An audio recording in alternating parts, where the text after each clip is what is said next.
Wow! I suck at this video game! Wow, you really suck at this video game. I know, and I have no idea how to get better. You know what they say.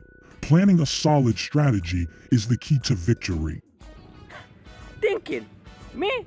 Come on, I'm a Megaten fan. Thinking isn't on my priority list. So, what are you gonna go? Give up?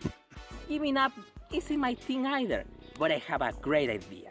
I'm gonna abuse the most broken crap team in this franchise just to act like I was a good... You're a disgrace to this community. Shin Megami Tensei is known for being a difficult JRPG series. Not that difficult as many journalists have tried to sell you, but it's still a challenging series. The difficulty depends mainly on the game. There are easier games than others, but every single one of them has skills, mechanics, attacks, or spells that make even the most annoying, cryptic, and brutally difficult game into a walk to the park. Sup guys, Carlos here. Today we'll take a look at the most powerful and broken attacks from the Megami Tensei and Persona series. Many of you already know I haven't played every single one of them. There are over 150 fucking games, including the lost media ones. So, it's impossible that what I'm saying is the actual truth. That will be a valid point, but I have a solid source. You. Around 3 or 4 weeks ago, I asked on Reddit, Facebook, and my YouTube community about which skill you think is the most broken shit from both franchises. To anyone who took the time to tell me their experiences, thank you so much. Your comment will probably show up in the video. Considering there are over 150 games, I have to split this video into 3 sections, or else it will be a complete mess. The sections will be protagonist exclusive skills, demon spells, and exclusive enemy spells. Why am I doing this? You may be wondering. Because the power levels between the regular and exclusive enemy spells are straight up bullshit. Before continuing with this video, I must thank to Buffmeister, Marsh, and Higemaru for letting me use today's footage. Without the effort of these guys, this channel might not be possible in the first place. Just for that, thank you so much. If you like this video, please don't forget to support the channel by sharing it with your friends, subscribing to it, and of course, leaving a like and a comment. Now that everything is settled, it's time to find out what skills break a Shin Megami Tensei and a Persona game. As the name said, these skills or weapons can only be used by the protagonist or the human allies has to their disposition. And there is only one perfect example of how a simple concept can break a game in half. Shin Megami Tensei wants multi-target weapons plus nerf bullets. Imagine a weapon so accessible that has the power to turn every common demon and boss into the easiest battle in the Megaten series. That's what makes this combo so goddamn effective. Every single human party member can equip a machine gun or any multi-target gun and the nerf bullets which put the enemy to sleep. Thanks to just some dude, a handful of dust, Snow Hedgehog 9884, Lollyduck, and Greasy Daggett for suggesting it, even though I already knew how broken it was. Shin Megami Tensei Nocturne features many physicals and magic attacks that are exclusively for our protagonist, the Demi-Fiend. Many could be considered the best ones. We have Divine Shot, Tornado, or Iron Claw if you have chances to hit it. But the one that every Nocturne fan loves is the Freddy Krueger plus Pierce combo. Freddy Krueger is the strongest almighty physical attack for the Demi-Fiend, with a high crit rate to grant an additional turn. The only downside is you get it on the last dungeon of the game. But what would you expect from a skill so powerful than this? Thanks to Donovan Holder, Cesar Palafox, and Hazy Chambers for suggesting it. If I have to think of a game where a passive skill has the power to make a protagonist more powerful than it should be, it's Shin Megami Tensei 4 Apocalypse. After killing Data or your friends, the game will give you a unique passive skill called Awakening Power, which increases every Nanashi stat by 10 points, but it also grants Pierce to any physical or magic attack. Do you have any idea how stupid that is? In Nocturne, Pierce doesn't trigger on magic spells, but in this game, it does. Thanks to Kawaii Guts, Chibi Virol, and Kaylee Villace for suggesting it. Tina Jovino, one of the coolest characters that made me doubt my sexuality, has a diverse selection of unique skills that are pretty useful in the moments that are needed, especially its ultimate skill, Murakumo. a severe armored physical attack that deals extra damage if it also hits with a crit. A requirement that is so fucking easy to accomplish with the default Magatsuki skill. Murakumo is the second most powerful attack from the game. I know Figment Slash is way more broken, but it requires a bit of preparation to hit consistently, something that Murakumo doesn't need. Thanks to Wizard Bird for suggesting it. Tadano Hitonari was pretty useless in the original Strange Journey in terms of combat power, but Strange Journey Redux grants him a significant buff that improved his main role as the best supporter in the game, the manual and auto commander skills. These skills have different effects that, with the proper setup, can trivialize any boss fight, especially Spearhead, which grants spears to all the allied demons during that turn. Do you have an idea how broken that move is against a boss with physical resistances? Checking a second phase is a joke if you set up a powerful attack with the Spearhead activated. Thanks to Dishonored Bird and Greensburg for suggesting it. Persona 2 Innocent Sin is considered by the two fans of the duology to be the easiest game from the Persona franchise, and fusion spells are responsible for it. Fusion spells are a combination of specific skills with specific personas to perform a stronger attack. The amount of fusion spells this game has is ridiculous. There are fusion spells for almost anything. And even there are ones that are so broken, such as Grand Cross, which deals a stupid amount of damage, and the infamous Armageddon, which insta-kills even the final boss. Thanks to Andres Martinez, ZeldaFan158, and Kaylee Vilais for suggesting them. Almighty skills are always great, but the ones that are exclusive for the protagonist are miles better than the regular Megiddo spells, especially in a game where the best magic spell is an almighty one. I'm referring to Last Word from Digital Devil Saga, a severe almighty spell that hits only one target, a spell that is required to even have a chance to defeat Demifil, the most infamous boss from the Megaten series. Although, I think Divine Light from Digital Devil Saga 2 is way more broken, a severe physical attack with Debilitate included, thanks to Pero Pero and Rao for suggesting Last Word and Andres Martinez for suggesting Divine Light.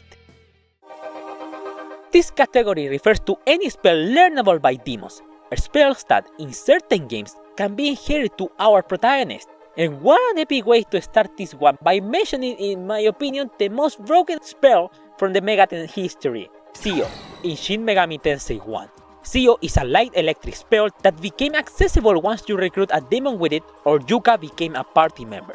Sio doesn't look that amazing from the surface, but once you cast it for a while, you realize what's the broken shit this spell offers.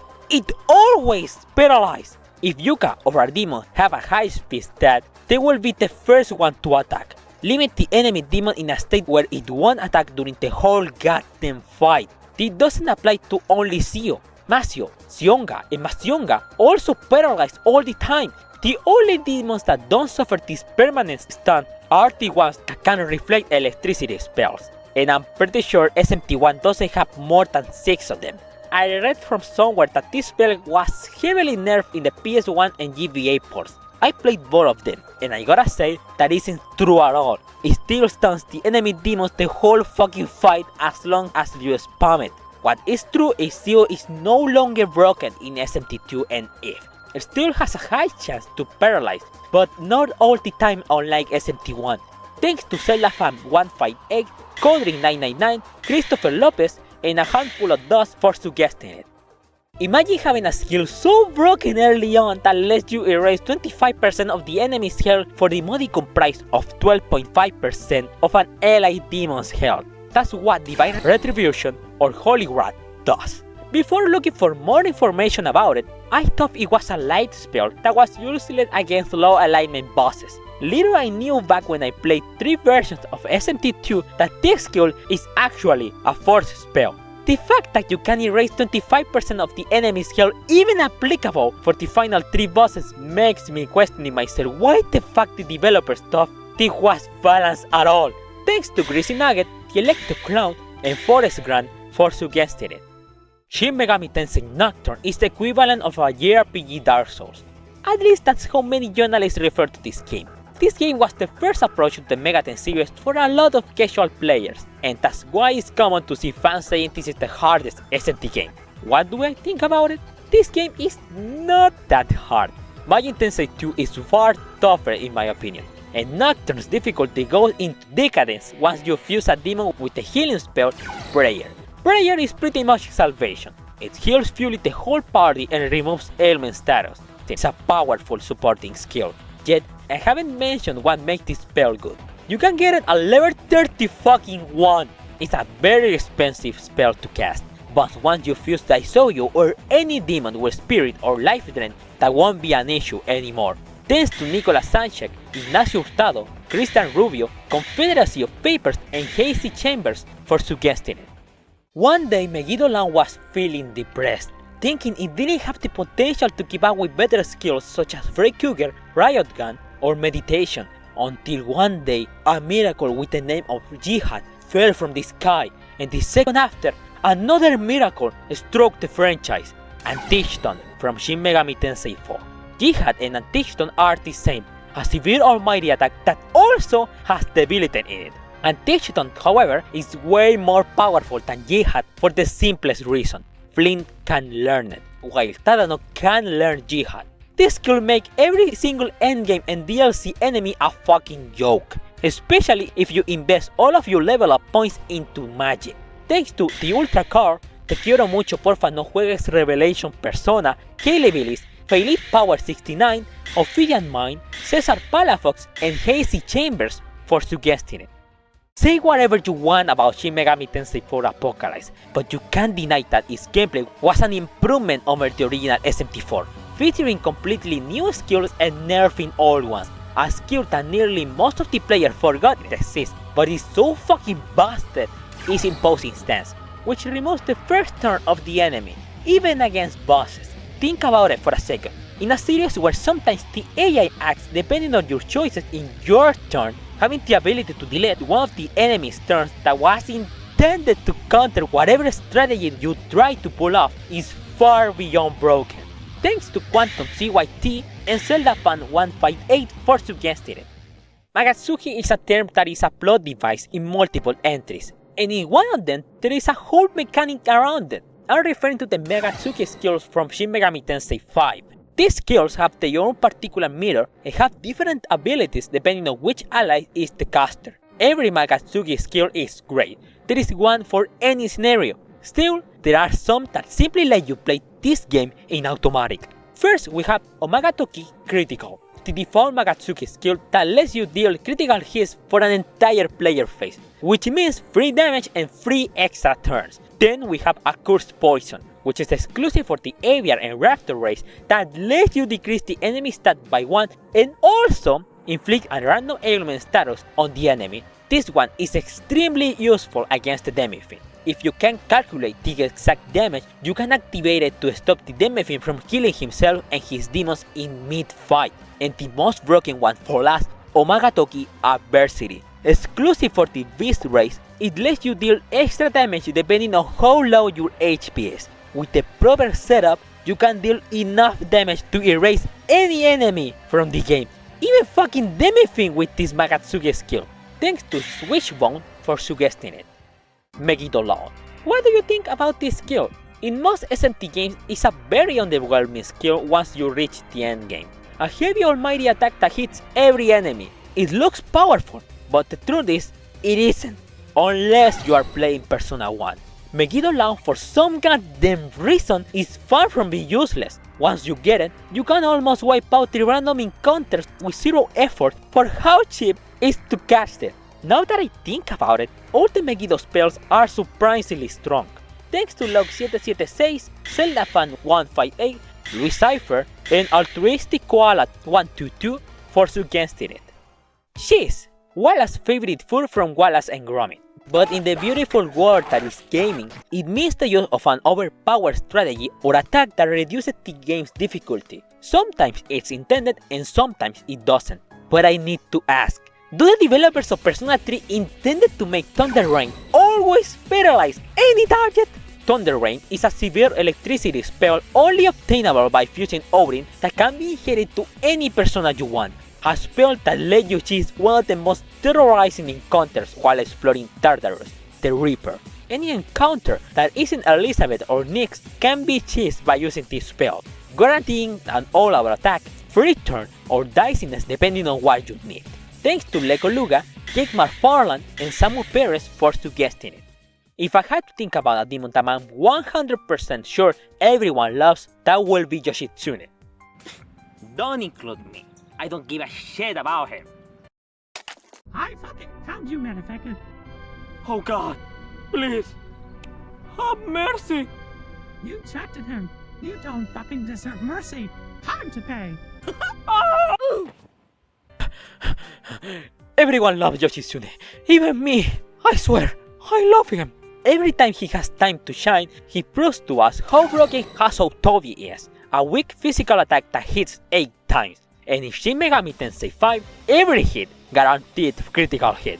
Yoshitsune in Persona 4 Golden hit like a fucking asteroid with the proper setup. You really need to put effort against the secret boss if you choose to use him. In Persona 5 Royal and SMT5, he's one of the best attackers, but unfortunately, he's no longer the best, although he will never be useless. In any game where he is summonable, do it and you will experience how good this man is. Thanks to Kaylee Vilais, ZeldaFan158, Wizardbird, Hazy Chambers, Murakumi no Kagura, Max Bree, and Adrian Baneado for suggesting it. Persona 5 Royal has a lot of broken skills. There are many. Fuck it, it's Myriad Truths. What? It doesn't need an epic introduction. For the people who haven't played this game yet, Myriad Truths is a heavy almighty attack that hits 3 times each enemy that only Izanami no Okami and its Picaro version can use, both being DLC demons. This skill sounds pretty good, but nothing groundbreaking. But first we'll have to take a look at Izanami no Okami's unique trait, Country Maker. It says, increases attack/defense based on inmate registry completion. Oh, now you see why this skill is so busted? If you bought Izanami no Okami or bought one of the most recent Persona 5 Royal re-releases, you can access to this persona on the first palace, allowing you to destroy this game if you desire to. Thanks to Upstairs Yard 2139, Loyal Rush, Lowcy 1190, Ignacio Hurtado, Donovan Holder, and Alessandro Apaez for suggesting it. I'm gonna ask you something. What does the word sex mean to you? For any normal and sane person, it means the intimate moment between two individuals. What does it mean to me? I'm sure it's a Gita Megami Tensei reference. This game is one of the most mysterious games from the franchise, not only for its incredible dark tone and graphic violence, but also for being another game that hasn't received an English patch yet. A friend of mine suggested me 2 skills that potentially break the game, but only one of them caught my attention, Mahoroji. I'm not sure how accessible this spell is, but Ayato Katsuragi, our protagonist, learned it at level 27. It only costs 6 MP, and what it does, you may be wondering. Well, it inflicts immune to the caster during the whole fight, but he becomes invulnerable against any magic attack. That's so fucking busted. But wait, there's more! Gita Megami Tensei has 2 versions as some people know. The original release for the PC 98 and the enhanced port released for Windows. Well, according to my friend who finished the game, apparently in the PC 98 version, the single target supported spell can be cast on the enemy, which means you can seal the enemy's magic during the whole fight in exchange for granting him immunity against magic though. Do you have any idea how broken that is? If the enemy relies on pure magic, you can fucking destroy its AI with just one spell, turning it into a boxing bag. I'm not sure if Gita Megami Tensei is a physical oriented or a magic oriented game. Regardless of it, this skill turns the most difficult battles into a joke. Thanks to my pal Hijo for suggesting it. Tetrakarn and Makarakarn are lifesaver spells, but in some games are pretty average, something that isn't the case in Devil Summoner and Soul Hackers 1. You already know what those spells do. It reflects physical and elemental attack respectively. What you don't know is in both Devil Summoner and Soul Hackers 1, those spells protect the whole party and only cost 6 MP. 6 MP that protects your party from receiving any damage, unless it's almighty.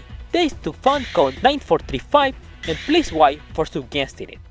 In the Devil Survivor 1 community, there has been a constant debate about which one of these skills is the most broken one, Multi-Strike or Holy Dance.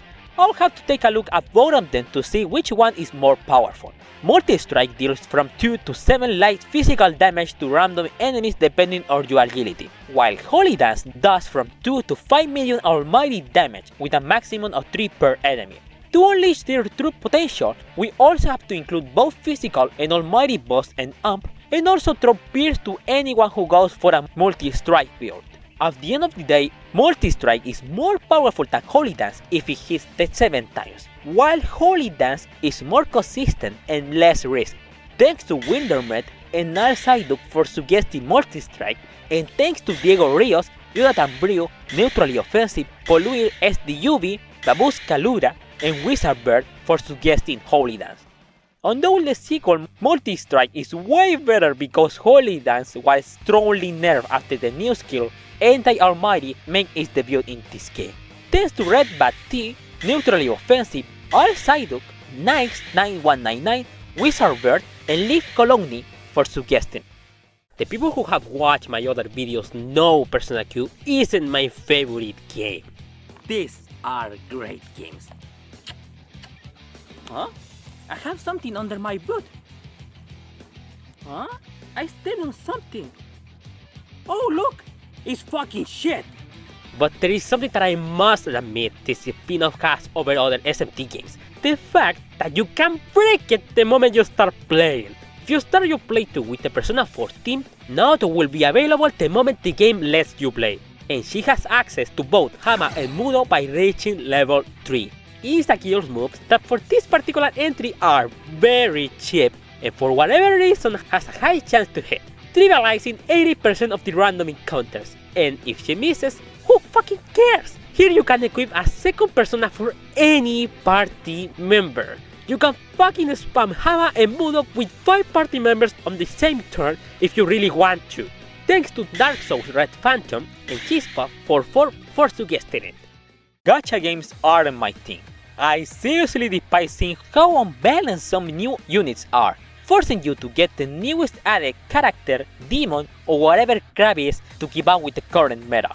In Shin Megami Tensei Liberation DX2 there are many, and I mean many freaking cases, but the one that still gives me nightmares, even though I don't play this game competitively, is Demeter with her unit skill, Eleusis Blessing.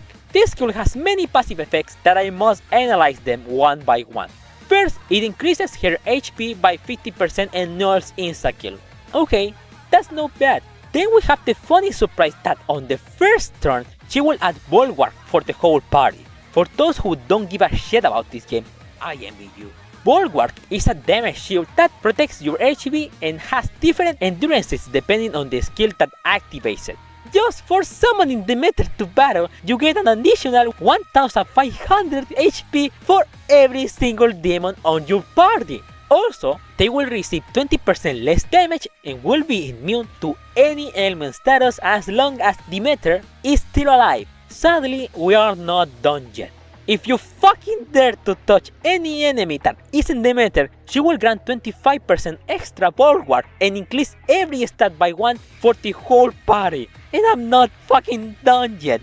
We still have another unique skill, My Harvest, an almighty attack that gives 20% more bulwark for the party if it connects. Now you see why I fucking despise Demeter? Everything about her is so fucking busted, unfair, and especially not fun to go against. She and using Rogal on King of Fighters 2002 are the fucking same. If you find a summoner who has Demeter and Zeus on the party, just fucking break your cell phone and go do something productive for your life. Thanks to Met Aegis and Objective Dig 4075 for suggesting her. Fuck these skills. Their only purpose is to make your life more miserable than already is. Starting with the most known skill that already is a headache to deal with, insta-kill spells. The list is very extensive. We have God's Judgment and Mouth of God on Shin Megami Tensei 2, 9999 Megiddo on Persona 3, 4, and 5, Deadflies and Evil Melody on Shin Megami Tensei Nocturne, Dark Dimension, Vice Shot, Holy Sword, and Bloody Divorce on the Persona 2 duology, Map or Shin Megami Tensei Strange Journey, Mouth of God again on Shin Megami Tensei 4 Apocalypse, Godspread and Retribution on Shin Megami Tensei Digital Devil Saga 2, and much more. However, I saved the most special for last, Demi-Fiend's Gaia Rage, especially in Shin Megami Tensei Digital Devil Saga 1, an insta-kill move that triggers on the specific rolls. If you bring any ally with a null, drain or repel passive skill, you will be Gaia Raged. If he summons Pixie or Parvati, you will be Gaia Raged. Use Tetrakan or Makarakan and you will be Gaia Raged. His fight on Shin Megami Tensei 5 is way easier compared to the shit show this encounter is. Thanks to D4C Sparta for suggesting Gaia Rage.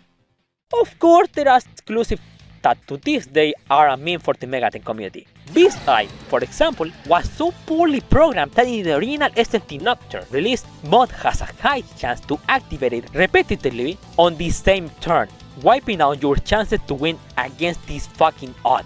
Also, there is my favorite one, Soul Knee, which reduces your and your LH HP to 1.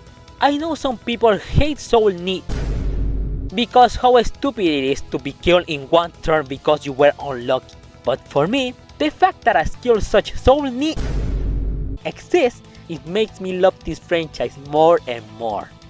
Curse the Enemy on Shin Megami Tensei 4 is another exclusive skill that deserves recognition. A heavy almighty skill that always exploits weaknesses, granting an additional turn every time it casts. Thanks to Donovan Holder for suggesting it. Now, for the last skill of today's video, we have one that scares the shit out of everyone who played Devil Survivor 1. Oh yeah, I'm referring to that one. Lucifer's exclusive skill, Megidoladyne. What this skill does is easy to understand, but that doesn't mean it's a fair spell.